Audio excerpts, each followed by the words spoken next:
ഹിജ്റ 2-ാം വർഷം റമളാൻ 17 വെള്ളിയാഴ്ച പ്രഭാതം. യൗമുൽ ഫുർഖാൻ എന്ന് ഖുർആൻ വിശേഷിപ്പിച്ച ദിനമാണിന്ന്. വിധി നിർണായക ദിനം. ഈമാനിന്റെ ചേരിയും കുഫറിന്റെ ചേരിയും ഏറ്റുമുട്ടുന്ന ദിനം. സത്യം അസത്യത്തെ കടപുഴക്കിയെറിയുന്ന ദിനം.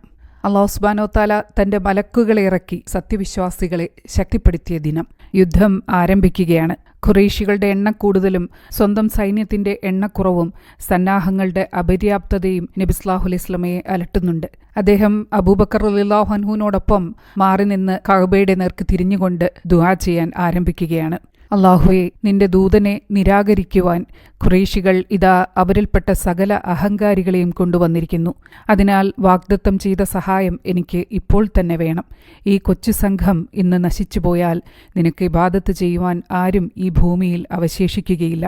ഇരുകരങ്ങളും ആകാശത്തേക്കുയർത്തി ദുആ ചെയ്യുന്നതിനിടയിൽ അദ്ദേഹത്തിന്റെ ശിരോവസ്ത്രം നിലത്തു വീണു. പിറകിൽ നിന്നിരുന്ന അബൂബക്കർ റളിയല്ലാഹു അൻഹു അതെടുത്ത് ചുമലിൽ വെച്ചുകൊടുത്തു. എന്നിട്ട് വിളിക്കുകയാണ്, അല്ലയോ റസൂലേ, താങ്കളുടെ നാഥനെ ഇത്രയും വിളിച്ചാൽ മതി. താങ്കളോടുള്ള വാഗ്ദത്തം അള്ളാഹു നിശ്ചയമായും പാലിക്കും. എന്നാൽ റസൂൽ സല്ലല്ലാഹു അലൈഹി വസല്ലമ വീണ്ടും വീണ്ടും വീണ്ടും വിനയത്തോടെ ഭയഭക്തിയോടുകൂടി അല്ലാഹു സുബ്ഹാനഹു വതആലയോട് ദുആ ചെയ്തുകൊണ്ടേയിരിക്കുകയാണ്. ഒടുവിൽ അല്ലാഹു സുബ്ഹാനഹു വതആല മലക്കുകളെ അയച്ച് സഹായിക്കും എന്നുള്ള വഹി അവതരിച്ചതോടെ അദ്ദേഹത്തിന് സന്തോഷമായി.